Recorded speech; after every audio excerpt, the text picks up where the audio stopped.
السلام عليكم ورحمة الله وبركاته.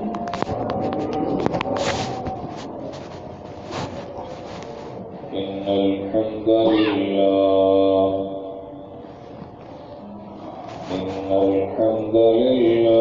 نحمده ونستعينه ونستغفره ونعوذ بالله من شرور أنفسنا ومن سيئات أعمالنا.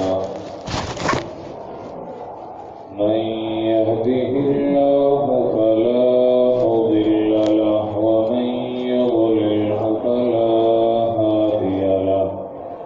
وأشهد أن لا إله إلا الله وأشهد أن محمدا عبده ورسوله صلى الله عليه وسلم. أعوذ بالله من الشيطان الرجيم من همزه ونفثه ونفثه. بسم الله الرحمن الرحيم. يا أيها الذين آمنوا اتقوا الله حق تقاته ولا تموتن إلا وأنتم مسلمون. يا أيها الناس اتقوا ربكم الذي خلقكم من نفس واحدة وخلق منها زوجها وبث منهما رجالا كثيرا ونساء. واتقوا الله الذي تساءلون به والأرحام إن الله كان عليكم رقيبا. يا أيها الذين آمنوا اتقوا الله وقولوا قولا سديدا يصلح لكم أعمالكم ويغفر لكم ذنوبكم. ومن يطع الله ورسوله فقد فاز فوزا عظيما. أما بعد فإن خير الحديث كتاب الله وخير الهدي هدي محمد صلى الله عليه وسلم وشر الأمور محدثاتها وكل محدثة بدعة وكل بدعة ضلالة وكل ضلالة في النار. قال الله تبارك وتعالى في محكم تنزيله ومن الناس من يقول آمنا بالله وباليوم الآخر وما هم بمؤمنين. يخادعون الله والذين آمنوا وما يخدعون إلا أنفسهم وما يشعرون. في قلوبهم مرض فزادهم الله مرضا ولهم عذاب أليم بما كانوا يكذبون. تمام قسم کی تعریف، توصیف، بزرگی اور بڑائی اکیلے اللہ رب العالمین کے لیے، جو ہم سب کا خالق، مالک، رازق، داتا، دستگیر، مشکل کشا، حاجت روا، بگڑی بنانے والا، ڈوبنوں کو بچانے والا اور تنگ دستوں کی تنگ دستیوں کو دور کرنے والا اور پریشان حال لوگوں کی پریشانیاں دور کرنے والا اور مجبور، محبوس، مقہور لوگوں کی دعاؤں کو، التجاؤں کو، درخواستوں کو سننے والا اور پھر ان کو درجہ قبولیت عطا کرنے والا. درود و سلام امام الانبیاء، اکرم الانبیاء، اشرف الانبیاء، اجمل الانبیاء، انور الانبیاء، امام الانبیاء محمد مصطفیٰ صلی اللہ علیہ وآلہ وسلم کی ذات اقدس و اطہر پر آپ کی توجہ طلب ایک بات کہ آپ خطبہ جمعہ میں پہلی 4 آیتیں سورۃ البقرہ کی اہل ایمان کے اوپر سماعت فرما چکے تھے، پھر 2 آیتیں اہل کفر ان کے بارے میں تذکرہ تھا۔ اب یہاں سے اللہ تعالیٰ نے قرآن مجید کے اندر تیسرے گروہ کا ذکر فرمایا اور اس کا نام ہے منافق۔ آپ حیران ہوں گے کہ اہل ایمان کا تذکرہ 4 پہلی آیات، پھر کافروں کا تذکرہ صرف 2 آیات۔ سوال نوٹ کریں، منافقین کا تذکرہ 13 آیات میں، یعنی مکمل رکوع اگلا منافقین کے بارے میں۔ سوال آپ سمجھیں، منافقین کے متعلق 1 آیت کافی تھی، 2 آیتیں کافی تھی، آگے چل کے تو آپ پوری سورتوں کے نام ہی انہیں کے اوپر رکھیں۔ اس سے پتہ چلتا ہے کہ ان کی سازشیں اور ان کی چالیں اور ان کے اعمال اس قدر خطرناک ہیں کہ رب العالمین اہل ایمان کو منافقین کے متعلق مکمل تفصیل سے آگاہ کرتا ہے کہ کوئی بات چھٹی چھپی نہ رہ جائے۔ آئیے بڑے غور 2-3 باتیں آپ سمجھیں گے، پھر آگے آپ کو جمعہ سمجھ آئے۔ نمبر 1، منافق یہ نافقاؤن سے نکلا ہے، نافقاؤن سے لفظ منافق نکلا ہے۔ منافق کس کو کہتے ہیں؟ اس جنگلی چوہے یا اس جنگلی جانور کو کہتے ہیں، میری طرف دیکھیں جن کے ساتھ نیچے کہ یہاں آپ وہ چوہا یہاں سے بل میں داخل ہو، اس کے پیچھے سانپ پھر داخل ہو جائے اور وہ یہ سمجھے کہ ظاہری بات ہے بل کے اندر گیا تو یہی ہوگا، حالانکہ وہ اس طرف یہاں سے ایک اور سوراخ بھی رکھا ہوتا ہے اس جنگلی چوہے نے، وہ کسی کو نہیں پتا ہوتا، وہ اسی کو پتا ہوتا ہے کہ یہ کہاں میں نے رکھا ہے۔ سمجھ آ رہی؟ یہاں سے وہ داخل ہوتا ہے، لوگ یہاں سے اس کی وہ گور، وہ بل، وہ سوراخ کو کریدنا شروع کرتے ہیں کہ اس کو پکڑیں، اور وہ یہاں سے آرام سے نکل جاتا ہے اور یہ بندے یہاں کھڑے ہوتے ہیں۔ منافق کو بھی منافق اس لیے کہتے ہیں کہ وہ ظاہری طور پر مسلمانوں کو کہتا ہے میں آپ کے ساتھ ہوں، درے پردہ وہ مسلمانوں کو پتہ بھی نہیں چلنے دیتا ان کے خلاف کیا کام کر رہا۔ اب آئیے، منافق کی 2 قسمیں۔ نمبر 1، منافق کی پہلی قسم یہ ہے، پہلی قسم اعتقادی، جس کا عقیدہ ہی نفاق والا ہو۔ کیا مطلب؟ کہ میں ایمان لاؤں گا لیکن اسلام مذہب کو سچا نہیں مانتا۔ دنیا میں ایسے بڑے آئے،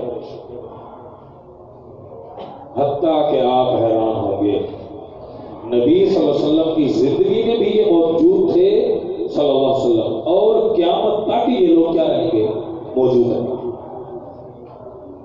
نبی صلی اللہ علیہ وسلم کی زندگی میں ایسے ظالم منافق بھی موجود تھے مدینہ میں۔ اللہ کے نبی صلی اللہ علیہ وسلم جب جمعہ پڑھانے کے لیے سے تشریف لاتے، ممبر پر بیٹھتے، کھڑے ہو جاتے اور کہتے لوگ متوجہ ہو جاتے، سنو جی کیا کہتے ہو؟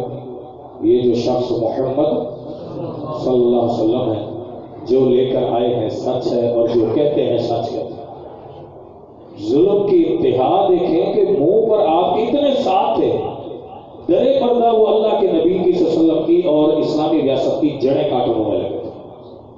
ایسے ظالم لوگ تھے۔ یہ ہوتا ہے اعتقادی، عقیدے کا منافق بننا۔ اس کے بارے میں تو صاف قرآن میں ہے کہ یہ بندہ ابد الآباد جہنم کی تہ میں رہے گا۔ اللہ ہمیں ایسے منافقوں سے بچائے، اللہ ہماری اولادوں کو بچائے، ہماری نسلوں کو بچائے۔ دوسرا نفاق ہوتا ہے عملی نفاق، کہ عقیدے کے اعتبار سے میں اور آپ منافق نہ ہوں، عمل کے اعتبار سے، یعنی ہمارے وہ اعمال ہو جائیں جو شریعت نے اعمال نامینیٹ کر دیے کہ یہ منافقوں کی خصلت ہے۔ اس کے اندر بڑی مسلمان دنیا ڈوبی۔ اللہ ہمیں اس سے بھی محفوظ فرما۔ اب آئیے ان آیات کی طرف جس میں رب العالمین ذکر فرماتے ہیں۔ فرمایا وَمِنَ النَّاسِ، اور بعض لوگ ایسے ہیں میں یقول، جو اپنی زبان سے کہتے ہیں آمنا باللہ، ہم ایمان لائے اللہ پر، وبالیوم الآخر، اور آخرت کے دن پر بھی ایمان لائے، وما ہم بمؤمنین، اللہ فرماتا ہے ان کے یہ دعوے جھوٹے ہیں، میں رب العالمین کہتا ہوں یہ مومن نہیں۔ یہ وہ اعتقادی منافق ہے، اور یہ آپ کی قیامت تک رہیں گے۔ کتنی ایسی اسلامی سلطنتیں ظاہری طور پر آئے کہ ہم مسلمان ہیں، در حقیقت وہ عیسائی تھے۔ آپ کے خیبر پختونخوا کی پٹی میں چلے جاؤ یا ٹریبل ایریا ہماری طرف آپ چلے جائیں، آپ کو ایسے بارہا سننے میں واقعات ملیں گے کہ ایک بندہ امام مسجد رہا، ایک بندہ اسکول کا ٹیچر رہا، ایک بندہ ہمارا یہاں پر رشتے دار بن گیا، شادیاں یہی کی، 30-40 سال بعد پتہ چلا کہ وہ نان مسلم تھا اور اسٹیبلشمنٹ باہر غیر ملک کی طرف سے بھیجا گیا تھا، اپنی کاروائیاں کر کے پورا چلا گیا، رہا وہ مسلمان بن گیا۔ اللہ اکبر، ایسے نبی صلی اللہ علیہ وسلم کے زمانے میں بھی موجود تھے اور قیامت تک ایسے لوگ آتے رہے۔ اللہ تعالیٰ ہمیں ایسے لوگوں سے بچائے۔ اللہ فرماتا ہے یہ ایماندار نہیں ہے، کیونکہ آپ پچھلی آیات میں اہل ایمان کا تذکرہ سماعت فرما چکے ہیں۔ اللہ پر جو ایمان لائے وہ پھر عقیدے کے اعتبار سے رب کو نہ پہچانے، یہ کیسے ہو سکتا ہے؟ آخرت اس کو پتا ہو موت بھی آنی ہے، اور پھر یہ کیسے ہو سکتا ہے کہ وہ ایسے عمل کرے؟ اس لیے بھلے شاہ کا قول ہے، وہ کہتے ہیں کہ بننا ہے تو کافر بھی بن جا لیکن منافق نہ بن، اس لیے کہ منافق کے بارے میں اللہ قرآن میں کہتا ہے ان المنافقین لفی الدرک الاسفل من النار، اللہ کافروں کو جہنم کی آگ میں تو پھینک دے گا لیکن سب سے نچلے گڑھے میں جہاں سے آگ کی تپش زیادہ ہوتی ہے اللہ اس گڑھے میں صرف منافقوں کو رکھتا ہے۔ اللہ ہمیں محفوظ ہے، اللہ ہمیں محفوظ ہے۔ منافق بڑی خطرناک چیز ہے۔ اللہ فرماتا ہے فی قلوبہم مرض، اس سے پہلے اللہ فرماتا ہے یخادعون اللہ، یہ دھوکہ دیتے ہیں اللہ کو، یہ دھوکہ دیتے ہیں اللہ کو۔ والذین آمنوا، اور ان لوگوں کو جو ایمان لائے۔ عملی نفاق ہر جگہ ہو سکتا ہے، اعتقادی نفاق منافقین کی علامتیں۔ پھر اللہ فرماتا ہے یخادعون اللہ، یہ دھوکہ کس کو دیتے ہیں؟ اللہ کو۔ اب آپ سمجھیں اللہ کو کوئی دھوکہ دے سکتا ہے؟ کوئی ایسا بندہ ہو جو کہے ہاں میں کوئی ایسا کام کر سکتا ہوں اللہ کو بھی نہیں پتا چلے گا، اللہ یعوذ باللہ، ایسا ممکن ہے؟ والذین آمنوا، اہل ایمان کو دھوکہ دیتے ہیں۔ ہاں انسان انسانوں کو دھوکہ دے سکتا ہے۔ یہاں پر مجھے ایک صحابی کا قول یاد ہے، وہ فرماتے ہیں کہ لوگوں اگر دھوکہ دینا گندی خصلت نہ ہوتی اور دھوکہ دینا یہ اللہ کے ہاں سخت سزا کا موجب نہ بنتا تو میں پوری دنیا میں سب سے بڑا دھوکے باز ہوتا۔ اللہ، یہ کمال نہیں ہے کہ آپ نے، یہ کمال نہیں ہے کہ آپ کے پاس پیسہ نہیں اور آپ شراب نہیں پیتے، کمال تو یہ ہے کہ آپ کے پاس ہر چیز موجود ہے اور آپ پھر بھی گناہ کا راستہ نہیں اختیار کرتے۔ کمال یہ نہیں ہے کہ آپ بوڑھے ہیں آپ زنا نہیں کرتے، کمال یہ ہے کہ آپ جوان بھی ہیں، جوانی بھی ہے، مال بھی ہے، دولت بھی ہے اور جذبات بھی بھڑکتے ہیں، پر آپ اپنی نگاہوں کی حفاظت کر رہے ہیں۔ کمال یہ نہیں ہے کہ آپ کسی کو دھوکہ دے نہیں سکتے، آپ کے دھوکے میں کوئی نہیں آتے۔ کمال یہ ہے کہ اگلا بندہ آپ کے دھوکے میں آیا کھڑا ہے پھر بھی آپ اس کو دھوکہ نہیں دیتے۔ کمال یہ نہیں ہے کہ کسی کے ساتھ آپ خیانت کر لیتے ہیں، کمال یہ ہے کہ اگلا بندہ آپ کے اوپر 100% یقین بھی رکھتا ہے، آپ جیسے چاہے مالک ہے دھوکہ دے سکتے ہیں، اس کے فرشتوں کو بھی نہیں پتا چلے گا لیکن آپ پھر بھی دھوکہ نہیں دیتے۔ یہ ہے اللہ تعالیٰ کیا کمال، یہ ہے۔ کوئی بندہ نہیں دیکھ رہا ہے نہ دیکھے، اللہ فرماتا ہے یخادعون اللہ، یہ دھوکہ دیتے ہیں اللہ کو، بس یہ دھوکہ اللہ کو دیتے ہیں، اللہ کو تو ہم سب سمجھتے نہیں دے سکتے۔ والذین آمنوا، اور ان لوگوں کو دھوکہ دیتے ہیں جو ایمان لائے۔ اس کے اندر امت مسلمہ 99% ڈوب چکی. یہ کوئی ولی کی اولاد بھی ہو سکتی ہے, یہ دھوکہ دینا انبیاء کی اولاد بھی ہو سکتی ہے, یہ کسی نیک بزرگ عالم کی اولاد بھی ہو سکتی ہے, بڑے بڑے پہنچے ہوئے ہستیاں بھی ہو سکتی ہیں. اللہ قرآن میں فرماتا ہے دلیل قالوا یا ابانا ما لک لا تأمنا علی یوسف وانا له لناصحون. ابا کے پاس یوسف کے بھائی دوڑتے ہوئے آئے, پیغمبر زادے ہیں, کہا بابا کیا ہو گیا ہے, آپ ہم پر اعتماد نہیں کرتے, بلیو ٹرسٹ اعتماد نہیں کرتے. بابا نے کہا بولو کیا کہتے ہو, کہا ہم یہ چاہتے ہیں کہ اب بیٹا آپ کا جو یوسف ہے بھائی ہے ہمارا, ہمارے ساتھ بھیجے. کہا اچھا ٹھیک ہے, کیا کرو گے, ہم جائیں گے. قالوا یا ابانا ما لک لا تأمنا علی یوسف وانا له لناصحون. یہ ہے اصلاح معاشرے کا پوائنٹ, کہ کسی کو کہنا کہ میں تیرے ساتھ ہوں, در حقیقت اس کے ساتھ نہ ہونا. وَإِنَّا لَهُ لَنَاصِحُونَ أَرْسِلْهُ مَعَنَا غَدًا يَرْتَعْ وَيَلْعَبْ وَإِنَّا لَهُ لَحَافِظُونَ. ہم اس کی حفاظت کریں گے. یہ ایسے ہی ہے جس طرح تاجر کہتے ہیں یہ آپ دکان لے لو, اس کو پتا ہوتا ہے کہ یہ کسی طرح میرے سے نکلے, یہ بڑی پروفٹ والی جگہ ہے, بڑی سودے والا, بڑا نفع والا سودا ہے, در حقیقت اس کو پتا یہ گھاٹے والا. اللہ کیا فرماتا ہے. اس لیے شاعر کہتا ہے کہ ہوتی وفا اگر خون کے رشتوں میں تو یوں یوسف نہ بکتا مصر کے بازار ہو. ہوتی وفا اگر خون کے رشتوں میں, اس لیے کہتے ہیں کہ عام اردو میں ایک مثال پیش کی جاتی ہے, میاں آج کا خون سفید ہو گیا. ہوتی وفا اگر خون کے رشتوں میں تو یوسف نہ بکتا مصر کے بازار ہو. اللہ ہمیں ایسے منافقوں سے بھی محفوظ جو کہیں کہ ہم آپ کے ساتھ ہیں, در حقیقت وہ آپ کے ساتھ ہیں. والذین آمنوا, اہل ایمان کو دھوکہ دیتے ہیں. اہل ایمان کو دھوکہ کیسے دیتے ہیں؟ اہل ایمان کا دھوکہ تو وہ اہل ایمان کے اس آیت کے اندر وہ لوگ مراد ہیں جو ہائی لیول کے اسٹیبلشمنٹ کے ساتھ تعاون کر کے مسلمانوں کے اپنے آپ کو لیڈر شمار کرتے ہیں, در حقیقت مسلمانوں کے مفاد والا کوئی کام نہیں کرتا. مسلمانوں کی گردنیں کٹ جاتی ہیں, وہ ملک کے اندر, وطن کے اندر امن و امان برباد ہو جاتا ہے, اور وہ ان کو کوئی کچھ نہیں ہوتا. وہ کہتے ہیں ٹھیک ہے, جو ہمارا موٹو ہے, جو ہمارا ہدف ہے, جو ہمارا مقصد ہے, جو ہمارا ٹارگٹ ہے وہ حاصل ہو رہا ہے. کسی کے بچے کٹتے ہیں, کٹتے رہیں, کسی کی اولاد قتل ہوتی ہے, ہوتی رہے, مسلمانوں کے ملک ڈوبتے ہیں, ڈوبتے رہیں. جو خسارہ ہوتا ہے دین کا, ایمان کا, دنیا کا, کوئی بات نہیں, بس جو ہمارا مفاد ہے نا وہ پورا ہونا چاہیے, باقی سب. اللہ فرماتا ہے والذین آمنوا, اہل ایمان کو دیکھو. اس لیے نبی علیہ الصلوۃ والسلام کی حدیث ہے, نبی علیہ الصلوۃ والسلام نے فرمایا من غش فلیس منا.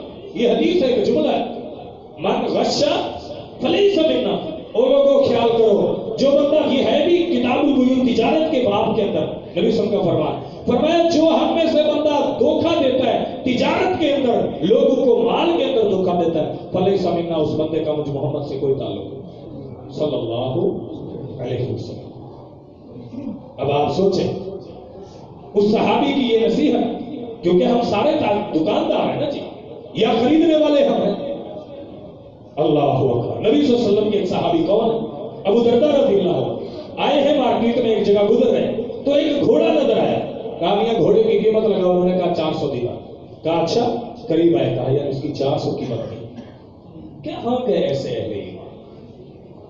اللہ اکبر. ایسے لوگوں کی وجہ سے اللہ روئے زمین پر رزق کی برکتیں نازل کیا کرتا ہے.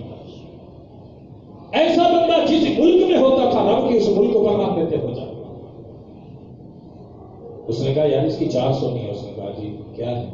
وہ ڈر گیا کہ شاید 200 لگا. اس نے کہا اس کی قیمت تو 600 لگتی.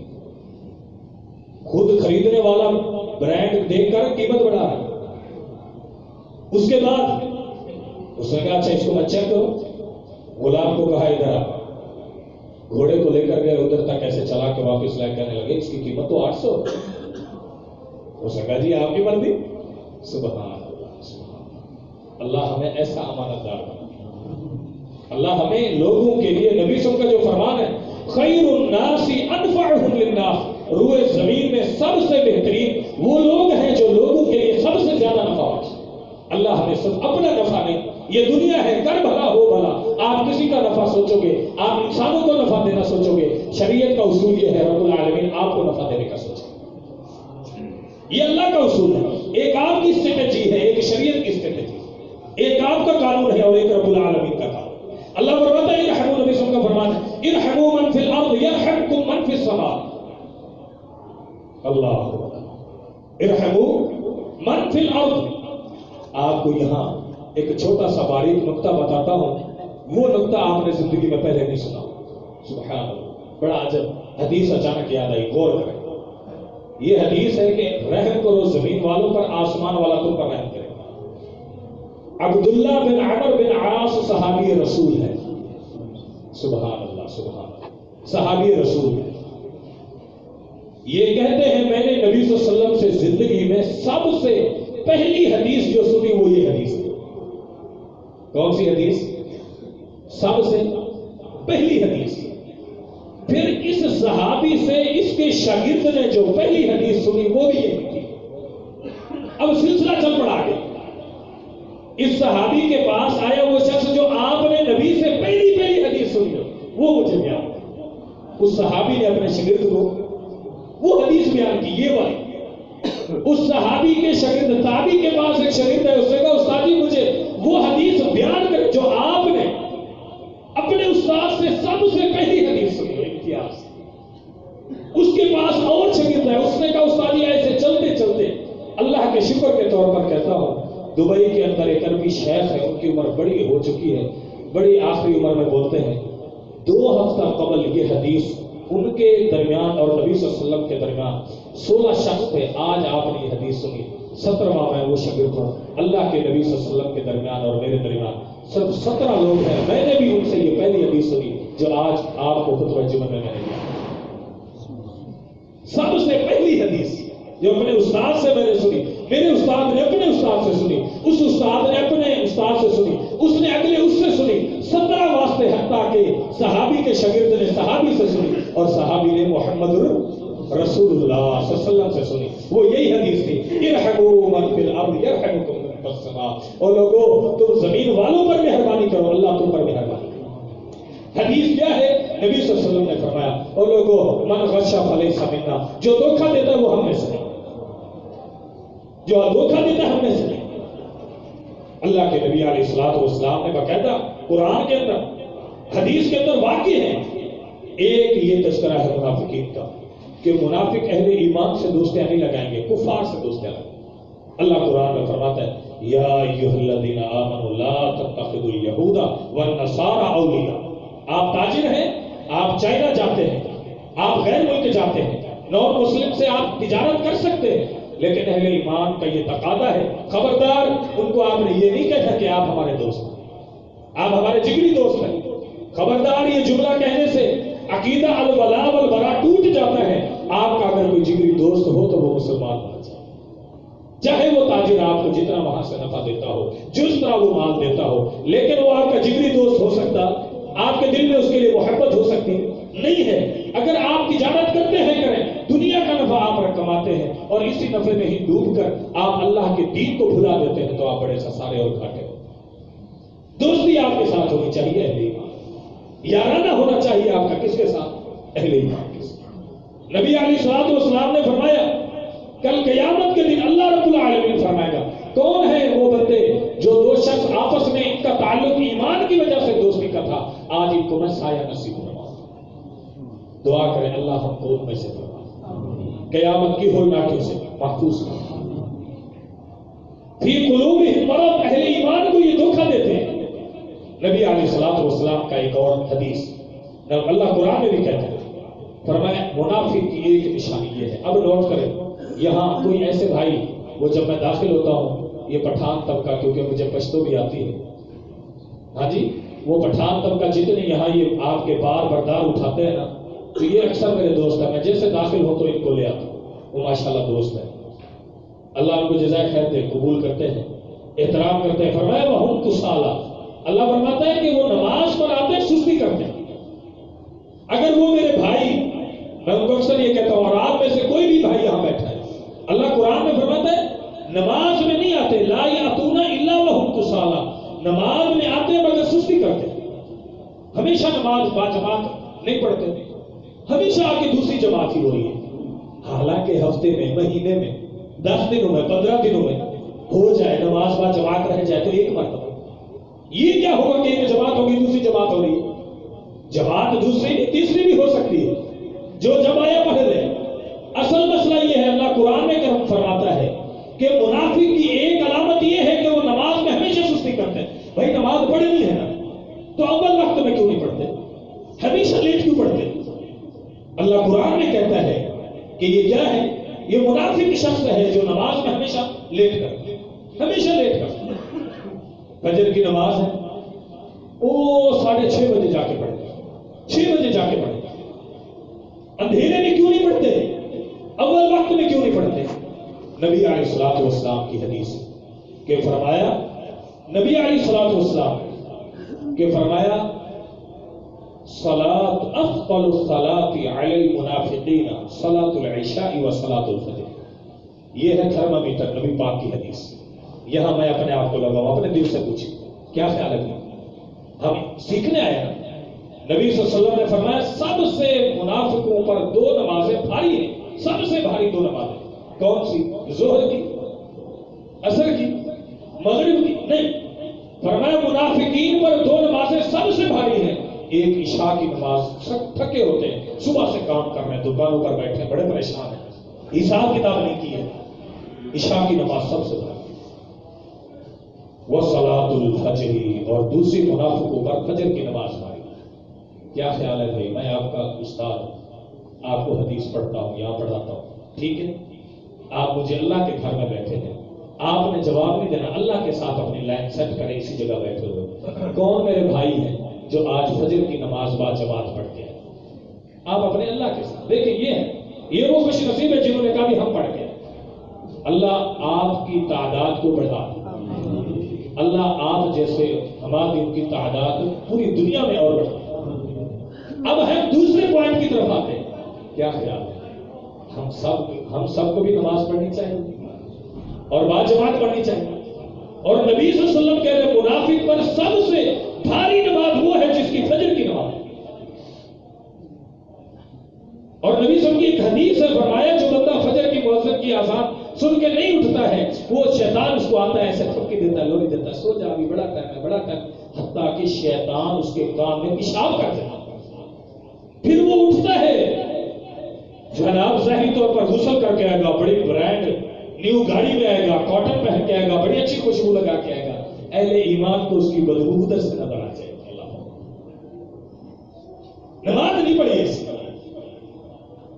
فجر کی نماز، فرمایا پورا دن اس کا سست رہتا ہے، کیا مطلب کہ اس کے اندر اتنی طاقت نہیں ہوتی ہے کہ وہ صرف 5 مرتبہ دن میں 5 مرتبہ بھی 5 منزل سیڑھیاں چڑھ جائے اور نیچے اتر جائے، وہ کہے گا او ہو میں اوپر چڑھا بڑا تھک گیا ہو جی، میرے کو سیڑھیاں نیچے جانے کہ میں جاؤں کہ میں ایک نہیں ہو سکتا، بس نماز ہوگی ایک ہی مصلی بچھاؤ اتنے پڑھ لو۔ نبی صلی اللہ علیہ وسلم نے فرمایا نہیں، سب سے بھاری نماز کس کی ہے؟ منافقین کے اوپر فجر کی اور عشاء کی۔ اللہ، اب آپ دیکھ لیں، یہ اللہ کے نبی صلی اللہ علیہ وسلم کا فرمان ہے، جس بھائی کو یہ محسوس ہوتا ہے کہ اچھا واقعی یہ مسئلہ ہے تو وہ اپنے آپ کو اس سے بچائے۔ اب ایک اور سوال آپ کو دے رہا، آپ کہیں کہ قاری صاحب اتنا زور منافقین کی آیات اتنی زیادہ کیوں اللہ نے بیان کی؟ کیا اس سے بھی ڈرنے کی کوئی علامت ہے یا ہمیں اس سے ڈرنا چاہیے؟ یا ہم تو مومن ہیں، ہمیں کیا ڈرنے کی ضرورت ہے نفاق سے؟ نہیں میرے بھائی، اب آئیے یہ جواب صحابہ کرام کی زبان سے سنیں۔ ابن ابی ملیکہ کہتے ہیں، صحیح بخاری کے اندر ہے، صحابہ کے شاگرد ہیں، کہتے ہیں ادرکت 30 من اصحاب النبی صلی اللہ علیہ وسلم کلهم یخاف النفاق، میں نے 30 ایسے صحابہ کرام کو پایا وہ اللہ سے تنہائیوں میں یہی دعا کیا کرتے تھے، اللہ جب تک زندگی دے زندگی دے، جب موت دینا اللہ موت تک کوئی ایک بھی منافق کی علامت ہمارے اندر نہ آئے۔ اللہ اکبر، کتنی بڑی عظیم دعا۔ آپ اور ہم بھی یہی دعا کریں، اللہ جب تک ہمیں زندہ رکھ منافقین کی کوئی علامت بھی ہمارے اندر پیدا نہ، اللہ جو ہمارے اندر پیدا ہو چکی ہے اپنی رحمت سے یہ دل گناہوں کی لذتوں میں ڈوبا ہوا ہے پاک۔ صحابہ کرام ڈرتے تھے اللہ سے، یہ